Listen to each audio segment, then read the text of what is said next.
Boa noite a todos. Linda noite hoje. Antes de mais nada, acho que nunca é tarde para desejar um feliz ano novo para todos vocês.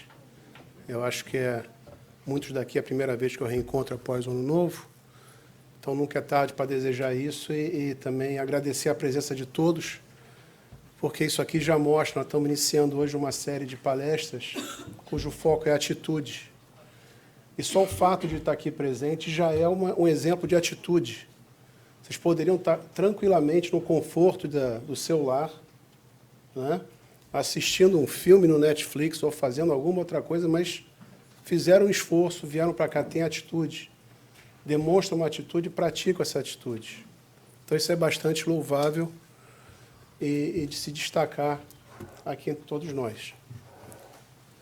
O tema do estudo de hoje é resiliência. Resiliência, eu acho que se eu perguntar para cada um de nós aqui dentro algum exemplo de resiliência, eu acho que vocês vão, não só com vocês, mas com algum conhecido de vocês que já passou por um momento de tropeçar, cair e vir a se reerguer e vir bastante forte após esse reerguimento. Então, resiliência é um termo que está agora em tão forte evidência que hoje as empresas elas já usam resiliência como um fator decisório em contratação. Eles, às vezes, botam o currículo é importante, a sua parte educacional é importante, mas a resiliência é um fator muito preponderante hoje em dia quando se vai avaliar uma determinada pessoa. E os estudos dessa noite foram baseados, tem por base o bem e o mal sofrer do Evangelho segundo o Espiritismo. Então, vamos procurar aqui condensar essas ideias e passar alguma forma da gente praticar a nossa resiliência. Como é que a gente pode desenvolver essa nossa resiliência? Não vamos nos iludir que a gente não vai ser resiliente a tudo, né? Igual a gente pegar um pedaço de ferro. O ferro ele é muito forte, resistente, a gente dobra ele e pode voltar, mas o ferro não é resistente a tudo, ele não é resiliente, ele não vai voltar. Se a gente botar calor no ferro, ele vai derreter. Então, nós temos um limite, temos que ser realistas quanto a isso, mas a gente pode desenvolver a nossa resiliência para certos fatores que possam nos incidir.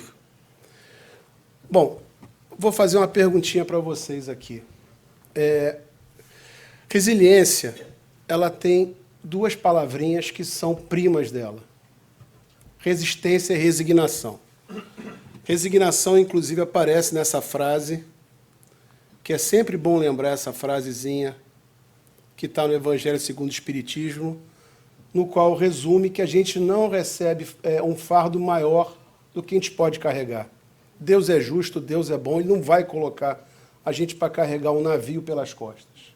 Ele vai dar um fardo que é proporcional àquilo e com aquilo que a gente se comprometeu nessa passagem encarnatória que nós estamos atualmente. Então, aqui aparece uma palavrinha que é prima da resiliência, resignação. Outra palavra que é prima da resiliência seria resistência. Não se preocupe, que depois eu vou explicar a diferença entre cada uma. Mas vamos lá, dentro de todos os livros de Kardec, Revista Espírita, a palavra resignação, ela aparece em torno de 250 vezes. Então, você vê que Kardec coloca a resignação bem enfaticamente. Resistência aparece em torno de 150 vezes.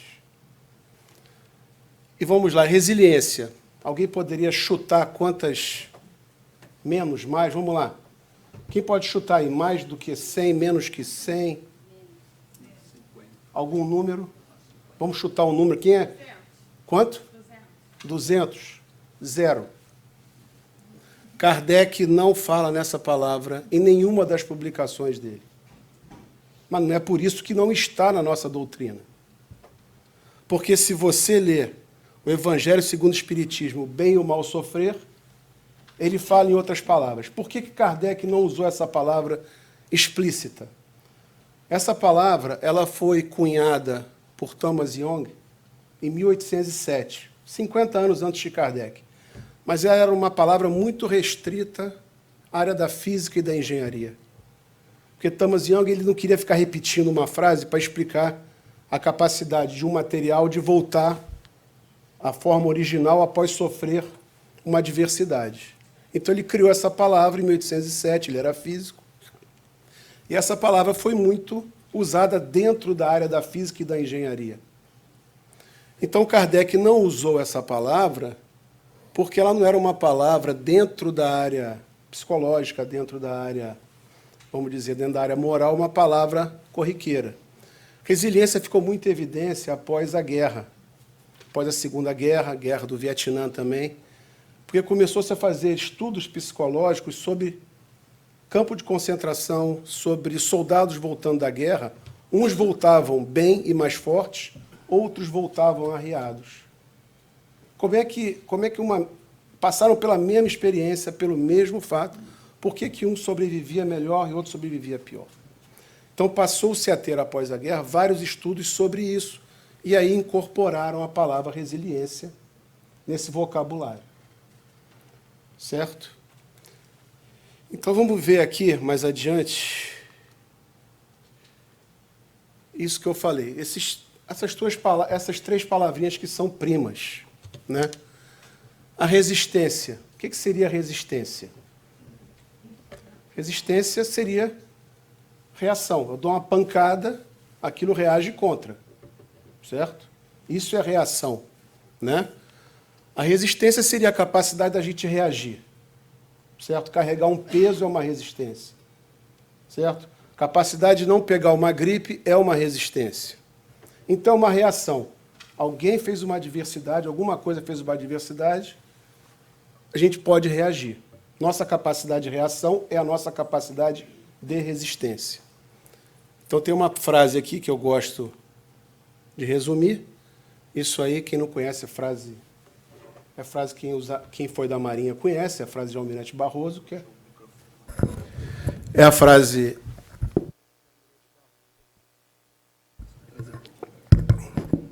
Melhorou? Não, estava bom, é só... Tá. Essa frase aqui é do Almirante Barroso, na Batalha Naval de Riachuelo, no qual ele resistiu ao ataque paraguaio, e essa frase ficou famosa porque ele içou por bandeiras, que era sustentar o fogo, que a vitória é nossa. Então, isso é resistência, que mostra que a gente é capaz de resistir. Todos nós temos um poder de resistência, certo? A gente resiste, a gente fala, resisto até um certo nível, depois eu já não sei, mas eu não respondo mais por mim. Não é assim? Mas a gente pode aumentar esse nível um pouquinho. O que seria resignação? Que é a palavra que é muito utilizada por Kardec. Como eu falei, mais de 250 vezes ela é citada nas publicações de Kardec, nas 5 e nas revistas espíritas. Resignação é a gente entender o que está acontecendo e aceitar. Não é só aceitar, porque aceitar é um conformismo. Conformismo não é enaltecido. Né? A gente tem que entender o que houve e aceitar aquela situação. Por exemplo, um furacão vem para a Flórida. A gente entende o que é um furacão, que é um fenômeno da natureza, a gente aceita e se prepara para o furacão. Isso é uma resignação. Certo? Que vai mexer com a nossa resistência ao impacto de um furacão. Perceberam a diferença de um para outro? E resiliência. O que seria resiliência? É a capacidade da gente recuperar ou fortalecer-se após alguma ação ou impacto. Então, tem vários casos aqui. Eu acho que os senhores, se eu pedir um exemplo de cada um, vocês vão me citar um exemplo. Já aconteceu isso comigo, desde o exemplo mais simples. Eu estudei muito para uma prova, não passei para aquela prova, queria largar o curso. Depois entende a situação, reage, estuda e passa, e fica até mais entendido no assunto do que antes mesmo daquela prova que houve uma falha. Então, se a gente pudesse comparar esses três aqui, basicamente, a resistência é a reação, a resignação é uma aceitação, não é conformismo, por favor, como eu disse, e a resiliência é uma recuperação, certo? Então, aqui a gente pode até dizer que aquele famoso, a gente tropeçou, caiu, bate o pó, e vamos em frente. Né? Entende o que houve, estuda o problema, persiste e vamos em frente. Alguma dúvida aqui nessa diferenciação? Tá? Gente, lembra daquela pontezinha que eu mostrei aqui no início? Uma pontezinha forte, bacana. Tá? Se alguém sabe a história daquela ponte, esses 3 conceitos aqui vão ficar muito sedimentados quando eu mostrar a historinha daquela ponte. Alguém conhece a história daquela ponte que eu mostrei? Aqui. Ponte bonita, forte. Porque eu já posso até pensar, Márcio, você botou uma foto ali na frente que é uma ponte. A ponte me dá um sinal de resistência. Onde é que está a resiliência naquela ponte? Onde é que está a resignação naquela ponte?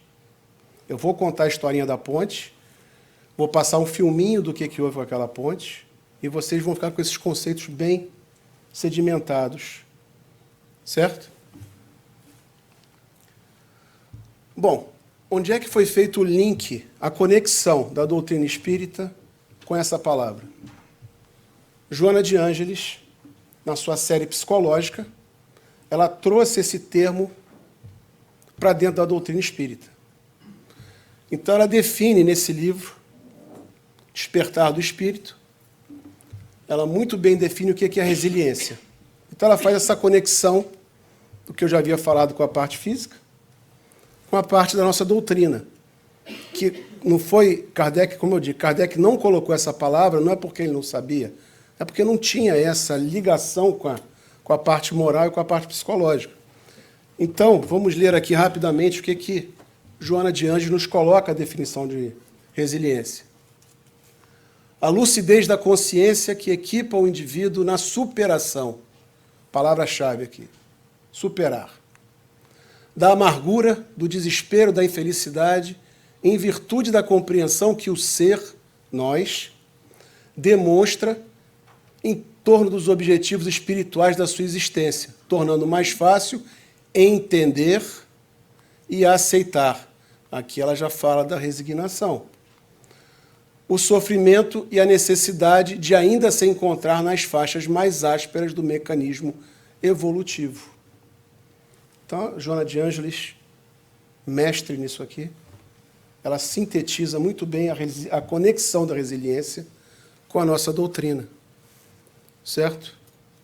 Alguma dúvida? Se alguém levantar o braço e falar que não, Kardec nunca falou de resiliência. Não, ele falava de resiliência. Só que numa frase mais complexa. E Joana de Ângeles sumarizou isso, muito bem sumarizado, nesse livro. Existem outras passagens de Joana de Ângeles que ela aborda a resiliência, mas vamos ficar com essa definição aqui. Lembra da pontezinha? Pontezinha, isso até menosprezo para aquela ponte. Aquela ponte é uma obra de engenharia e tanto. Aquela ponte é a ponte de Tacoma, do estado de Washington, que nos anos 40, em apenas 4 meses, após a inauguração dela, ela colapsou. Vários dos engenheiros que participaram dessa construção da ponte já haviam participado em outras pontes suspensas como essa. Só que é uma ponte suspensa. Não vou entrar em detalhes de engenharia aqui, mas basicamente são uma viga que passa um varal e a ponte fica apoiada nesse varal aqui. Isso aqui é um varal, falando uma linguagem mais popular, né? Que aqui é uma catenária que sustenta a ponte. Essa ponte foi inaugurada em 1º de julho e colapsou em 7 de novembro. 4 meses depois, ela caiu em pedaços. Vou mostrar aqui o filmezinho. Se tiver o som, é em inglês o som, mas acho que dá para entender. Washington, opened only a few months ago, was built at a cost of over $6 million. But misfortune overtakes the great structure. These are some of the most amazing pictures ever recorded by a newsreel.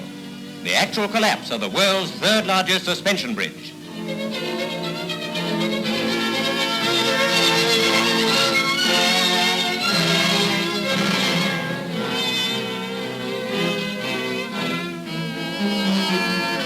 Only at 35-mile-an-hour wind is blowing, but this apparently sets up a rhythmic swinging of the bridge, which increases with each swing.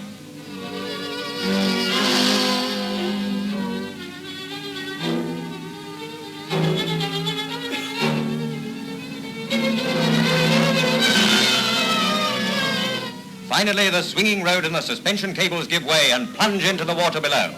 Fortunately, the only casualties were a car stalled on the bridge and a dog.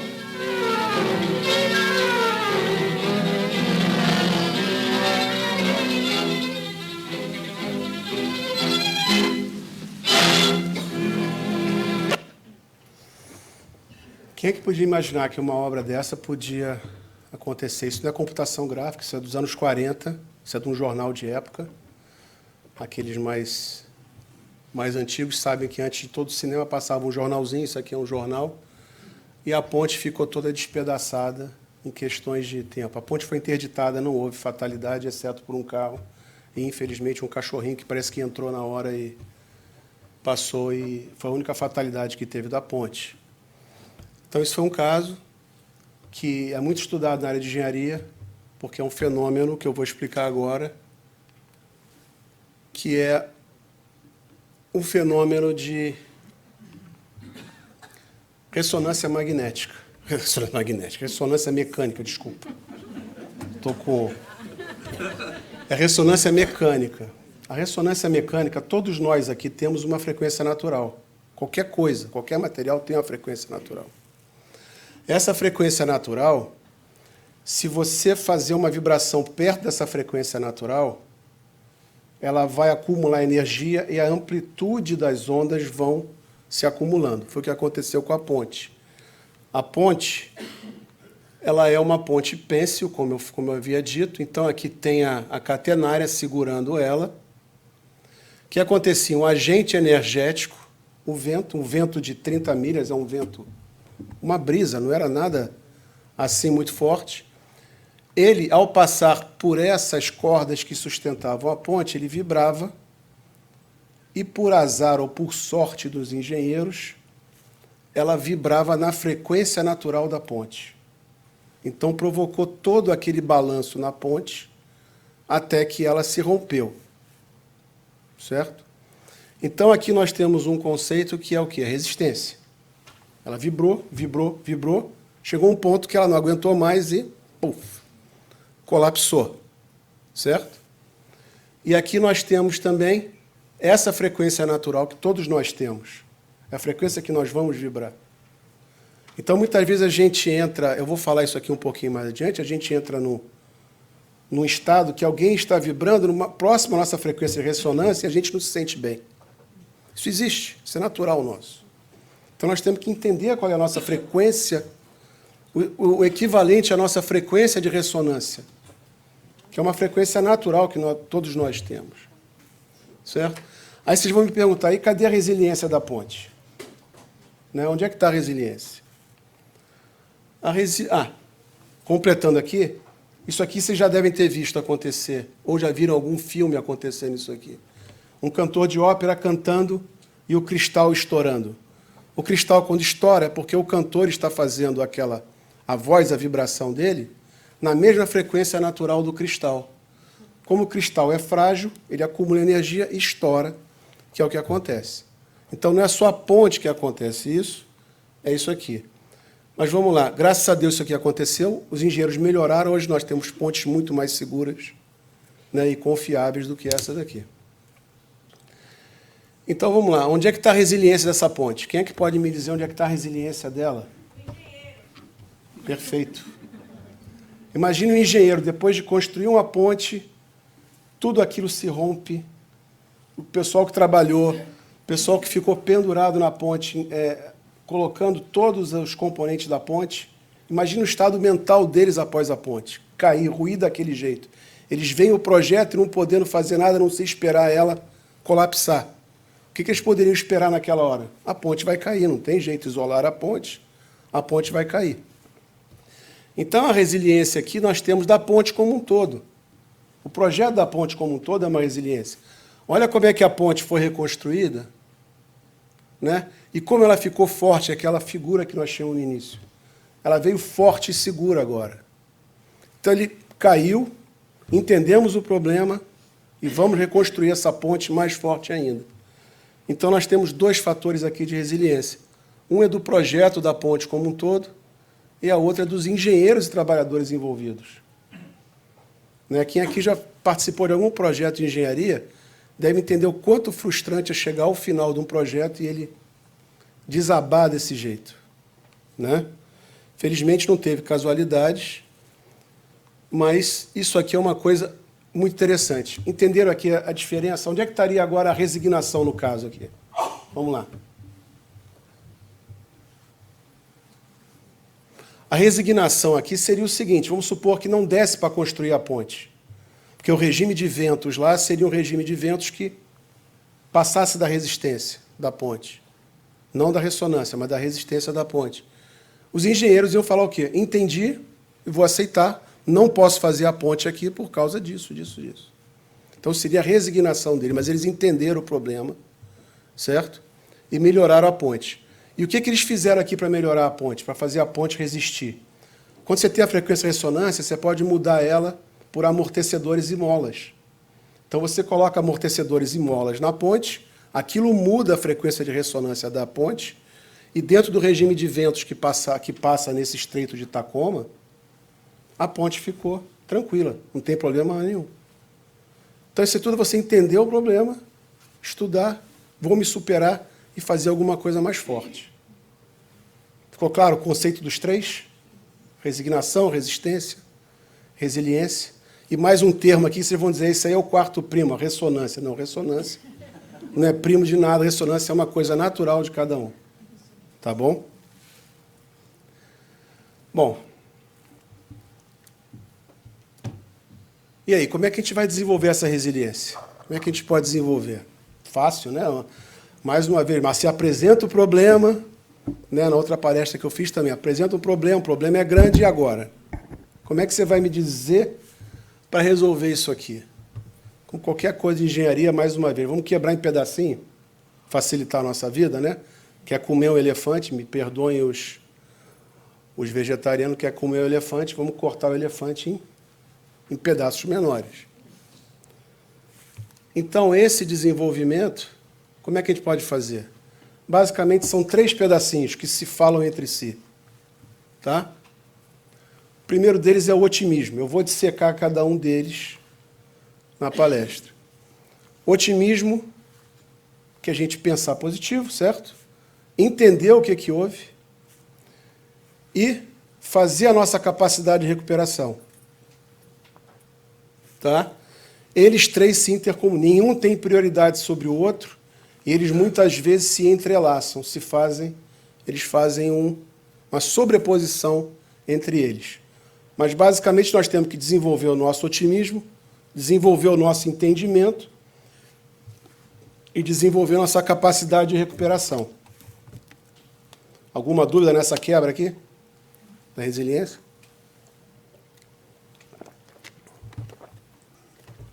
Então, mentalmente, eu peço que cada um faça agora. Como eu disse, cada um de nós tem um exemplo de resiliência. Vocês conseguem, e que foi superada, tanto é que está todo mundo aqui. Essa resiliência que vocês tiveram, por um fato até pequeno ou grande, vocês conseguem ver esses 3 pontos nela? Alguém consegue ver? Eu fui otimista aqui, eu entendi o que houve, e eu provoquei a minha capacidade de recuperação. Certo? Então, fica bem visível isso aqui. Né? Então, vamos adiante, vamos ver como é que a gente faz com otimismo. O que seria o nosso otimismo? Basicamente, o otimismo é o exercício da fé raciocinada. Né? A gente tem que ter fé, a gente tem que entender que aquilo está acontecendo, e a gente vai acreditar em algo superior que vai nos ajudar. Ninguém colocou a gente aqui reencarnado para a gente ficar aqui perdendo tempo e sofrendo. Não. A gente vai passar por provas e expiações, mas alguém lá em cima está amparando a gente. Então, isso é fé raciocinada, é entender o que está acontecendo e ir em frente. Confiar na vida. A gente está passando por um processo evolutivo, todos nós aqui, quer queira, quer não. Nós estamos passando por um processo evolutivo.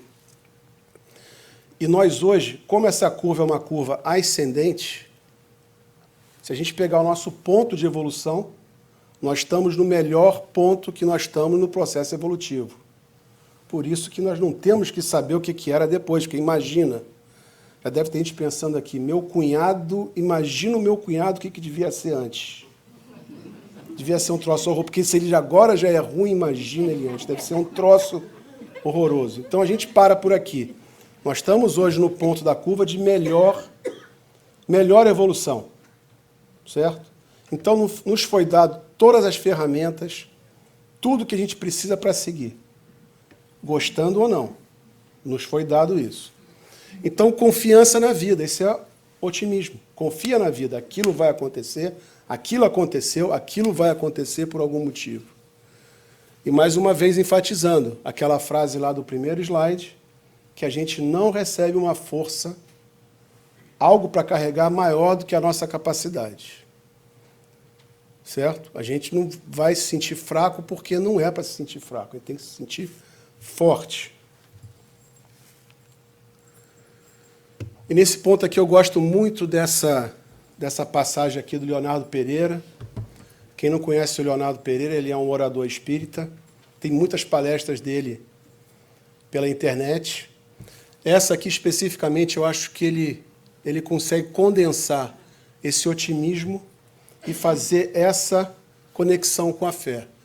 A fé humana em si mesmo, autoconfiança, e a fé divina no Criador.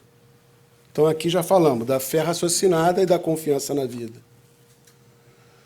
Nos dando a certeza absoluta que não estamos sós, nós estamos sempre amparados. Cada um de nós, quer queira ou não, nós temos um anjo da guarda. Às vezes a gente se afasta dele. A gente esquece que ele existe. Mas ele não esquece da gente. Então, se a gente sempre conectar com ele, é uma ligação direta, a ligação não cai. É só a gente fazer a conexão com ele, pedir um amparo, que ele vai prontamente nos atender. Então, não estamos sozinhos. E que tudo passa. E que nossas dores chegarão logo ao fim. Isso é confiança na vida. Eu vim aqui, eu vou passar e vou sobreviver. Como eu falei, imagina o pessoal que foi para o Holocausto, foi para a guerra. Imagina se ele vai para a guerra e vê aquela cena de guerra e sabe que não vai chegar um fim. Vai chegar um fim. Ele tem que ter uma força maior. Então, isso foi um estudo pós-guerra, como eu disse, com os soldados. O que fazia eles serem mais resilientes? Era exatamente a confiança na vida. A confiança na vida que eles tinham faziam eles superar qualquer adversidade. Fé é a certeza que o futuro nos reserva algo muito melhor. É a visão na vida futura. Às vezes, a nossa infantilidade espiritual, a gente se concentra apenas no atual estágio reencarnatório. Só que nós somos infinitas vidas por vir, infinitas vidas que já tivemos. Então, a gente tem que ter uma visão um pouco mais ampla do que está acontecendo. Se a gente ficar restrito àquele período nosso, a gente vai ficar, nossa, só sofro. Calma. A amplitude é muito maior. Então, é visão... Opa, sem spoiler. É a visão na vida futura que glorifica os dias na Terra de tantas provas e expiações. Todos nós aqui passamos por provas e expiações. É a visão mais além que modifica o nosso comportamento diante de dores e aflições e que nos está modificando, transformando tudo que está à nossa volta. É o que a gente gosta de falar, né? Transformação, autoconhecimento e transformação. Quando a gente pega uma pedra bruta não lapidada, ela, para se transformar, ela precisa de o quê? Uma energia externa que vai polir essa pedra para ela transformar naquela pedra bonita que a gente vê que é uma pedra preciosa. A gente é um pouquinho diferente de uma pedra, certo? A gente não é mineral mais, a gente já está na fase um pouquinho mais evoluída. A gente, para se transformar, tem que ser de dentro para fora. Não é de fora para dentro. A gente não vai esperar que alguém venha e me conserte. Né? A gente tem que vir de dentro para fora e se transformar. Então, isso aqui vai exatamente alinhado ao que fala o Leonardo, que é a visão mais além que modifica o nosso comportamento diante de dores e aflições. Eu garanto, e qualquer um de nós pode garantir também, que ao passar por essa situação que vocês tiveram e provaram a sua resiliência, vocês se transformaram. Houve uma transformação. Cada um que passou, houve uma transformação. Eu passei, vocês, todos nós passamos. E a gente se lapidou de dentro para fora. Certo? Então, o otimismo é isso, é a gente acreditar numa visão mais ampla da nossa vida, não restrita a uma única encarnação, são várias encarnações. E a gente não pode esperar que a gente vai entrar nessa e sair santo, a gente não vai sair santo em uma encarnação. Precisa de muita transformação. Certo?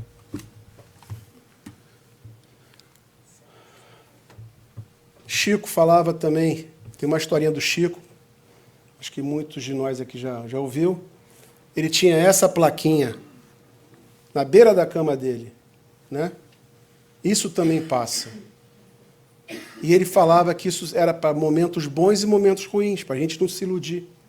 Certo? O momento ruim vai passar. O momento bom vai passar também. Então nós temos que ter essa ideia de vida ampla, não só de pequenininha. Tá? Entendimento.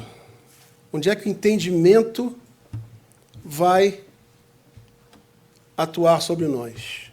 O entendimento é o autoconhecimento, no caso. É a gente identificar a nossa frequência de ressonância. Lembram da pontezinha? Eu falei da frequência de ressonância, a ressonância natural. A gente tem que identificar a nossa. O que me irrita? O que me faz acumular energia de uma forma errada? A gente tem que entender por que aquilo eu estou ficando irritado. Por que eu estou odiando aquilo ali? Uma palavra até forte, mas por que eu não gosto daquilo? Você começa a entender a sua frequência natural.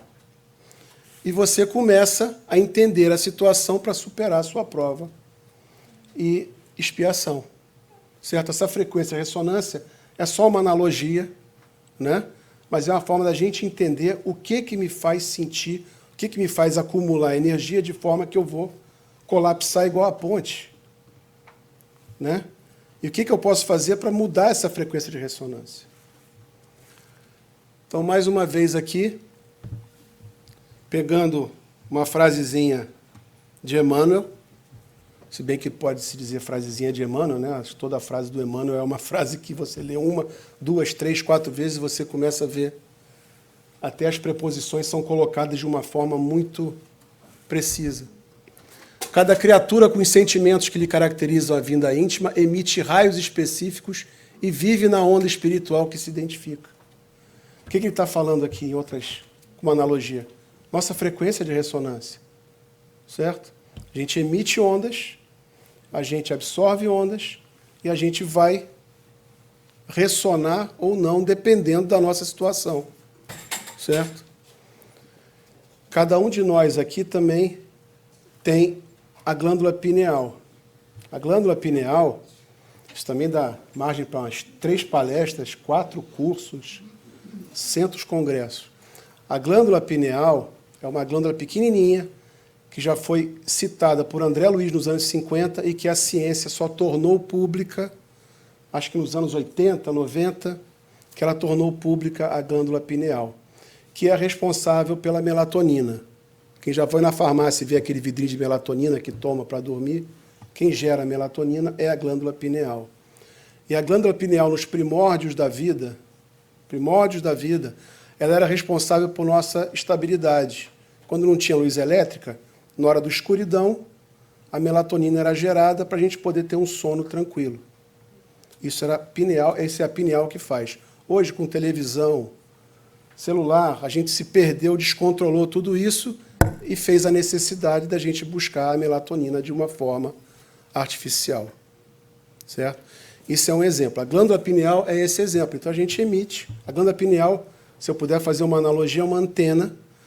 A glândula é uma glândula pequenininha, composta de cristais, e esses cristais eles vibram de acordo com o nosso pensamento. A vibração quem dá é a gente. Uns vibram mais, outros vibram menos, depende da frequência. Quem aqui conhece um pouquinho de rádio, o rádio tem um cristalzinho lá dentro que gera uma frequência. A glândula pineal também tem cristais lá dentro que vão vibrar numa certa frequência. Então, se a gente emite raios específicos e se alinha, significa que a gente está, estou alinhado.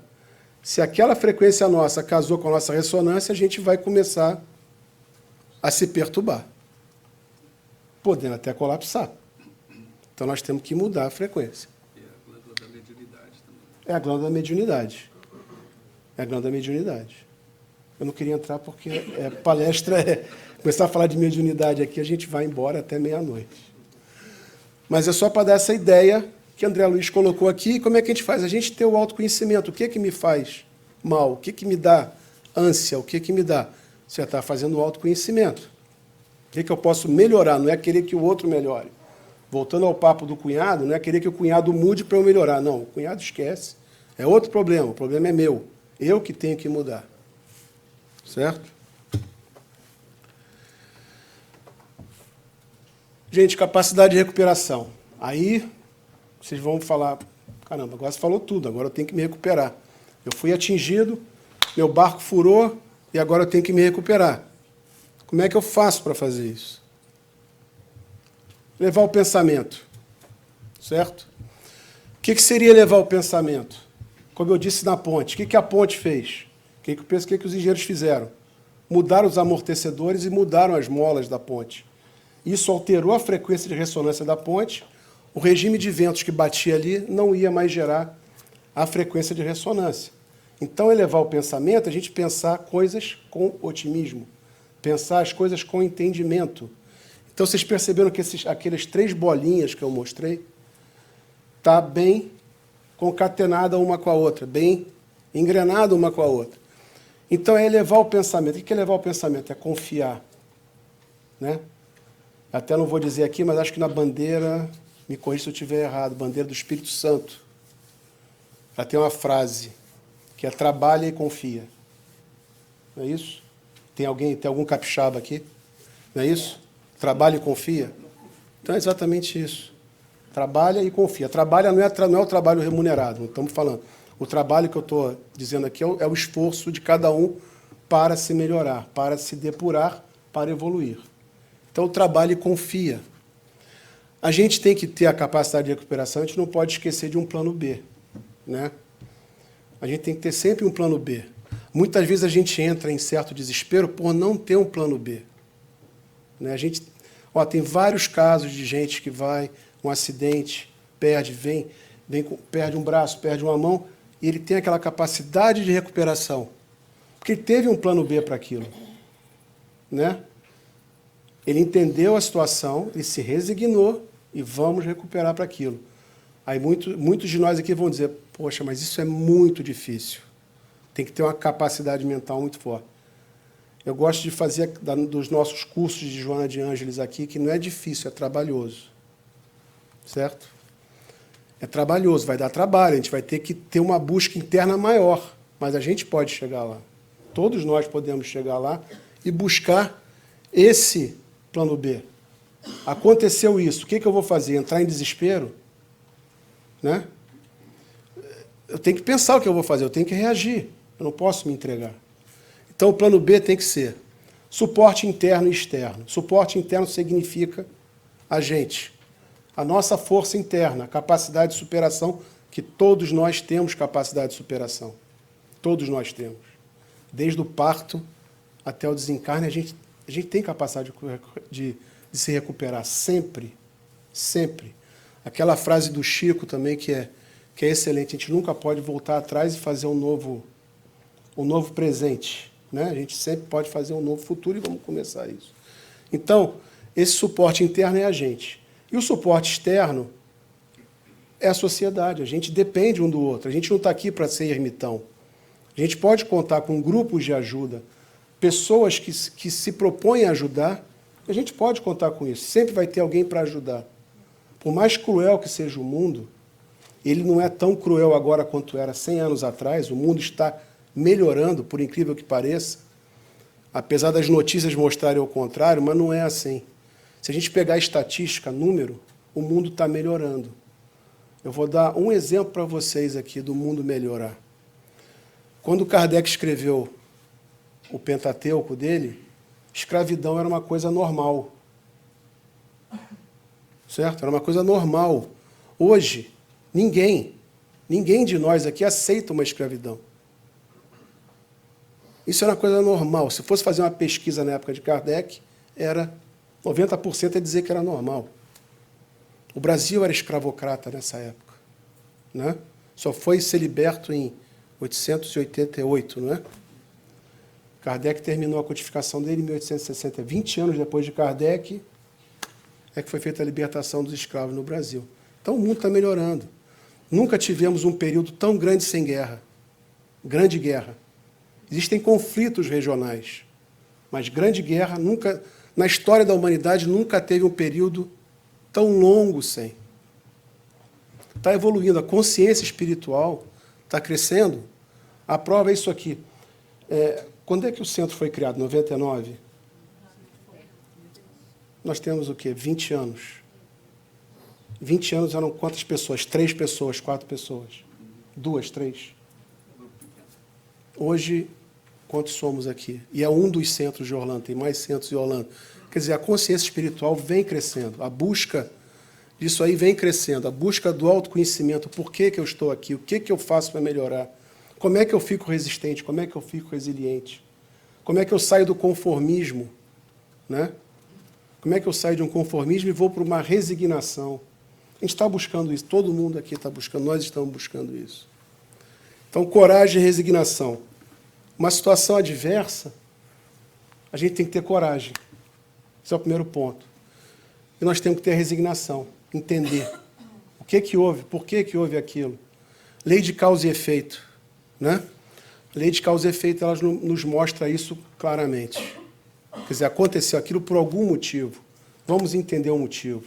Pode ser que não seja nessa encarnação, pode ser que seja numa encarnação pretérita. A maioria das coisas foram causadas por nós mesmos nessa encarnação. Meditação e prece, né? Prece sempre é a nossa conexão, como eu digo, com o nosso anjo da guarda, é a nossa conexão com o divino. Quando a gente faz uma prece, Chico já falava até que a prece de uma mãe arrebenta as portas do céu, né? A conexão é muito forte e é o nosso ponto de chamada com o nosso anjo da guarda. É a prece, é por aí que vai. Eu não sou uma grande pessoa de prece, mas a gente conversa com o anjo da guarda. Eu já fui entender que isso também é uma prece. Conversar com o seu anjo da guarda é uma prece. Então procurem praticar mais a prece de dentro. Não é aquela prece de palavras repetitivas. Prece de dentro. A meditação. Até conversei aqui, acho que há um mês atrás, nós tivemos uma palestra de meditação aqui.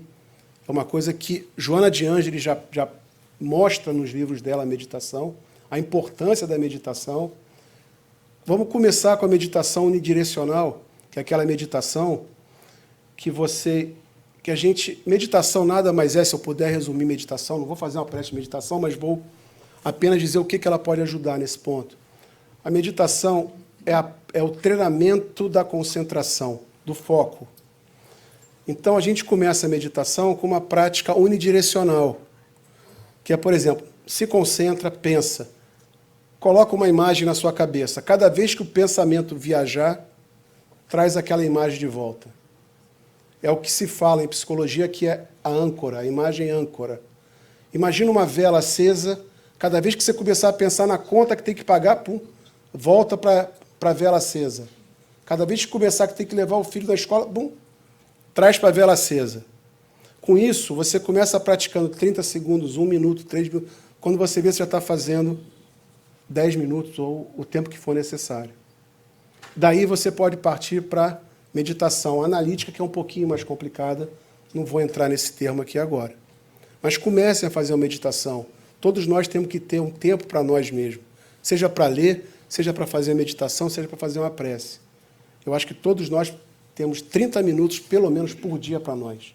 Se nós não tivermos, é porque tem alguma coisa errada. Para e pensa. É o que eu gosto de falar lá no trabalho, que é quando a gente tem alguém que apresenta aquela desculpa que não tem tempo, eu sempre devolvo essa não é tempo, você não tem prioridade. Então, se você não tem 30 minutos para você, significa que você não está dando a prioridade para você. Então, reveja esses conceitos e vamos dar uma prioridade para nós e dar uns 30 minutinhos para a gente. Faz a sua prece, estuda, começa a fazer uma meditação. Vocês vão ver que o resultado vem. O resultado vem. Ele vem. tá? Vocês vão perceber, se vocês fizerem a comparação, não de um dia para o outro, é óbvio, mas se vocês aumentarem o horizonte para 1 ano, 6 meses, vocês vão ver que melhorou. Estou mais calmo, estou dormindo melhor. Vocês já começam a ver nesse sentido. Como eu disse aqui, a nossa mente é um aparelho de rádio, né? E a gente transmite o nosso pensamento e recebe os alheios. Então, mais uma vez, o problema da ressonância.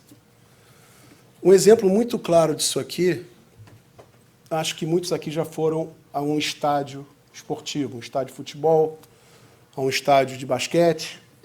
Até quem gosta de esporte vai falar que é melhor ver um jogo no local do que ver em casa no conforto de um sofá. Quem gosta de futebol, gosta de basquete, vai lá. Por que isso? Porque a vibração do estádio, ela vai se alinhar com a nossa naquele momento. Eu teve um caso que aconteceu quando meu filho nasceu em 93, e família brasileira que vai todo mundo visitar ao mesmo tempo. Eu morava em São Paulo, vai a família inteira visitar. Então, estava eu e meu irmão, sem ter muito o que fazer, meu irmão botafoguense doente, e aquele negócio, aí vem aquela tentação na televisão, chamada do jogo Botafogo e São Paulo. Aí meu irmão, vamos no Morumbi. Eu morava nas Perdizes, Morumbi não é perto, para quem conhece São Paulo é longe, não tinha nada para fazer, então vamos ao jogo Botafogo e São Paulo. Olha que ideia. O ócio é uma desgraça, né? O ócio realmente é um problema. Aí, chegamos no jogo, aí eu tive a outra infeliz ideia. A torcida do Botafogo está pequena, vamos ficar na do São Paulo, porque se tiver, nos anos 90 a briga era feroz. Então, vamos ficar na torcida do São Paulo, porque a gente está mais protegido que se ficar na torcida do Botafogo, que era menorzinha. Feliz ideia. Meu irmão Botafogo doente. Eu não sou Botafogo, mas ele é doente de Botafogo. Botafogo atacando no gol que a gente estava, no meio da torcida do São Paulo.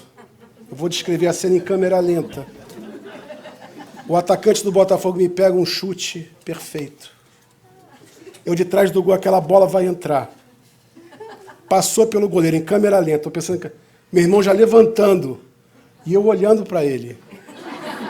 Aí nessa hora que a gente vê que Deus existe, a bola pegou na trave. Porque eu sei que se a bola tivesse entrado, ele ia gritar gol, e hoje acho que eu não estaria aqui para contar a história. Então, mas isso é interessante, porque eu percebi o meu irmão nesse jogo, por exemplo, quando eu lembro dele, ele estava extremamente não confortável de estar na torcida do São Paulo, porque a vibração da torcida do São Paulo era contra a vibração dele. Então, esse é um exemplo, ele vibrava de uma forma diferente da dele. Então, isso aqui, a gente emite ondas de rádio, né? E só vamos reter os pensamentos que quiser. Quando a gente reter aquilo que não é bom, ou que é próximo à nossa frequência de ressonância, nós vamos começar a oscilar e arrisca a entrar em colapso. E para recuperar do colapso é muito mais trabalhoso do que a gente mudar a frequência, pensar de uma forma diferente. Certo? Bom, isso aqui, minutos de sabedoria do Pastorino, eu fiquei até receoso na hora que a gente sempre lê o minuto de sabedoria, se ele falar isso aqui, ele vai fazer o spoiler. Aí eu não vou poder falar o que ele já falou. Mas aí, mais uma vez, a gente foi abençoado e ele falou outra passagem do Pastorino, não essa daqui, que eu achei muito, muito própria para essa parte que nós estamos falando. Alguma dúvida, então, nos 3 conceitos aqui de resiliência, como é que a gente desenvolve, né? Basicamente, 3 coisinhas: otimismo, entendimento e capacidade de recuperação. Certo? Com isso, a gente pode melhorar a resiliência. Entenda, algo que está me fazendo mal, eu vou pensar com otimismo, vou entender o que houve aquilo e vou fazer uma capacidade de recuperação. Certo? Executar o meu plano B, se for o caso necessário.